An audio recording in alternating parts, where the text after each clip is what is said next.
में भी तीनों देवताओं को नहीं मालूम, दूर से देखने पर वे कितनी सुंदर प्रतीत हो रही है। यहां देखना आगे फिर। तब भगवान विष्णु ने, ये देखो, नारद यो संदेहग्रस्त होकर हम लोग वहां रुके रहे, विमान से उतर कर। तब भगवान विष्णु ने उस चारों सिहिनी भगवती को देखकर विवेक पूर्वक निश्चय कर लिया कि ये भगवती जगदम्बिका है, वो प्रकृति है, ये हमारी माँ है। तब उन्होंने कहा कि ये ही भगवती हम सबकी आदि कारण अर्थात माता है। महाविद्या महाविद्या और महामाया इन्हीं के नाम है।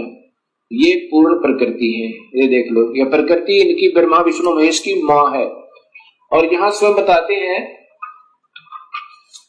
ये भगवान विष्णु कह रहे हैं कि मैंने जब देखा था मैं छोटा सा था, प्रलय वर्ण में मुझे दर्शन हुए थे इस देवी के, उस समय मैं छोटा सा था।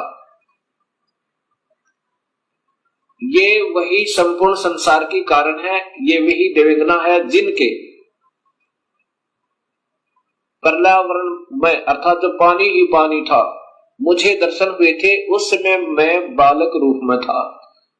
विष्णु जी कह रहे हैं मैं बालक रूप में था। ये वही देवी भागवत महापुराण गीता प्रेस गोरखपुर से प्रकाशित है।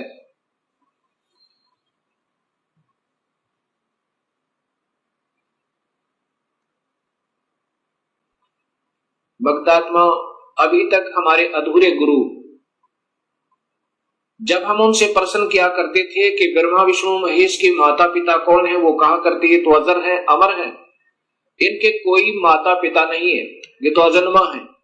और ये स्वयं देवी भागवत महापुराण में स्वीकार करते हैं कि हम तो जन्म मरण में है, मैं ब्रह्मा विष्णु और रुद्र, हम तो जन्म मरण में है, तुम ही नित्य हो, तुम ही अविनाशी हो, हम अविनाशी नहीं है। अब देखिएगा आपके सामने से प्रकाशित तीसरा स्कंद ही चल रहा है, यहां ये चल रहा है तीसरा स्कंद। अब ये पढ़ते पढ़ते हमारे यहाँ पर तुम शुद्ध स्वरूपा हो, ये संसार तुम्हारे से ही उत्सित हो रहा है।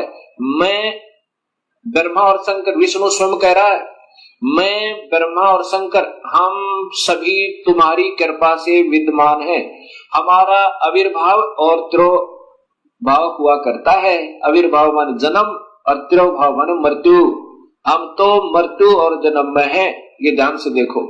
और केवल तुम ही नित्या हो, जगत जननी हो, प्रकृति और सनातनी देवी हो। ये फिर देखना भक्तात्माओं, विष्णु जी कह रहे हैं